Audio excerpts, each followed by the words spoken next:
भारत माता के इस सपूत ने स्वतंत्रता के लिए अपने प्राणों की आहुति दे दी, लेकिन झुके नहीं। वे वो थे जिन्होंने कहा था, तुम मुझे खून दो, मैं तुम्हें आजादी दूंगा। जी हां, हम बात कर रहे हैं उस महान क्रांतिकारी की जिनका नाम सुनते ही ब्रिटिश साम्राज्य कांप उठता था। नेताजी सुभाष चंद्र बोस। आज की इस वीडियो में हम जानेंगे उनके जीवन की हर वो कहानी जो आपको प्रेरित करेगी और गर्व से भर देगी। तो बने रहिए अंत तक और जानिए नेताजी की अनसुनी दास्तानें। सुभाष चंद्र बोस का जन्म 23 जनवरी 1897 को कटक, उड़ीसा में हुआ था। उनके पिता जानकीनाथ बोस एक प्रसिद्ध वकील थे और मां प्रभावती देवी धार्मिक स्वभाव की थीं। बचपन से ही सुभाष में असाधारण बुद्धिमत्ता और अनुशासन था। वे हमेशा से ही अन्याय के खिलाफ आवाज उठाने वाले थे। उनकी शिक्षा कटक के रेवेनशॉ कॉलेजिएट स्कूल से शुरू हुई। सुभाष हमेशा पढ़ाई में अव्वल रहते थे, लेकिन देशभक्ति उनके रग रग में थी। बंगाल के महान संत स्वामी विवेकानंद से वे अत्यधिक प्रभावित थे, जिनकी शिक्षाओं ने उनके जीवन को नई दिशा दी।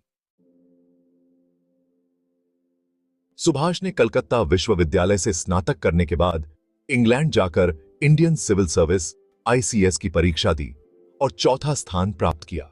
लेकिन उनके मन में अंग्रेजों की गुलामी स्वीकार करने का विचार कभी आया ही नहीं। 1921 में जब देश में असहयोग आंदोलन की लहर चल रही थी, सुभाष ने ICS की प्रतिष्ठित नौकरी को ठुकरा दिया और भारत लौट आए। उनके इस निर्णय ने उन्हें एक क्रांतिकारी नेता बना दिया। भारत लौटने के बाद सुभाष ने चित्तरंजन दास के नेतृत्व में स्वतंत्रता संग्राम में कदम रखा। उन्होंने बंगाल में युवाओं को संगठित करना शुरू किया और उन्हें स्वतंत्रता के लिए प्रेरित किया।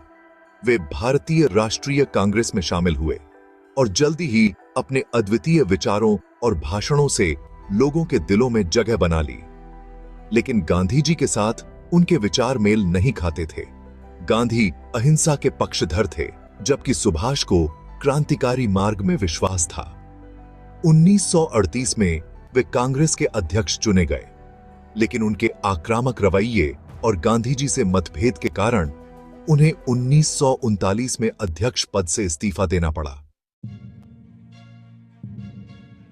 कांग्रेस से इस्तीफा देने के बाद सुभाष चंद्र बोस ने फॉरवर्ड ब्लॉक की स्थापना की, जिसका उद्देश्य भारत को पूर्ण स्वतंत्रता दिलाना था। ब्रिटिश सरकार उनके बढ़ते प्रभाव से भयभीत हो गई और उन्हें कई बार गिरफ्तार किया गया।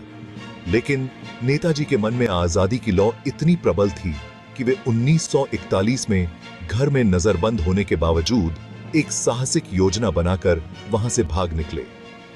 भेष बदलकर वे अफगानिस्तान होते हुए जर्मनी पहुंचे, जहां हिटलर से मिलकर उन्होंने भारत की स्वतंत्रता के लिए सहायता मांगी। नेताजी ने जापान की सहायता से आजाद हिंद फौज INA का गठन किया। यह भारतीय सैनिकों का एक ऐसा दल था जो ब्रिटिश शासन के खिलाफ लड़ने के लिए तैयार था। सिंगापुर में उनके प्रसिद्ध भाषण "तुम मुझे खून दो, मैं तुम्हें आजादी दूंगा" ने हजारों युवाओं में स्वतंत्रता की चिंगारी जला दी। INA ने ब्रिटिश भारत में कई मोर्चों पर वीरतापूर्वक युद्ध लड़ा और असम के कुछ हिस्सों में तिरंगा भी लहराया। 18 अगस्त 1945 को नेताजी की ताइवान में विमान दुर्घटना में मृत्यु होने की खबर आई, लेकिन उनकी मौत आज भी रहस्य बनी हुई है। कई लोग मानते हैं कि वे उस दुर्घटना में मारे नहीं गए थे, बल्कि उन्होंने गुप्त रूप से अपना जीवन व्यतीत किया। उनकी मौत से जुड़ी कई जांच कमेटियां बनी, लेकिन आज भी सच्चाई सामने नहीं आ पाई है। नेताजी सुभाष चंद्र बोस सिर्फ एक नाम नहीं, बल्कि एक विचारधारा है जो हमें यह सिखाती है कि स्वतंत्रता की कीमत चुकानी पड़ती है। उनकी वीरता और बलिदान को कभी भुलाया नहीं जा सकता। वे हमेशा हमारे दिलों में अमर रहेंगे, सिर के दिलों तय। दोस्तों, नेताजी की यह कहानी सिर्फ इतिहास नहीं, बल्कि प्रेरणा का स्रोत है। अगर आपको यह वीडियो पसंद आई हो तो इसे लाइक और शेयर करें ताकि हर भारतीय तक नेताजी की विरासत पहुंचे। हमारे चैनल को सब्सक्राइब करें और बेल आइकन दबाएं ताकि आपको ऐसे ही प्रेरणादायक वीडियो मिलते रहें।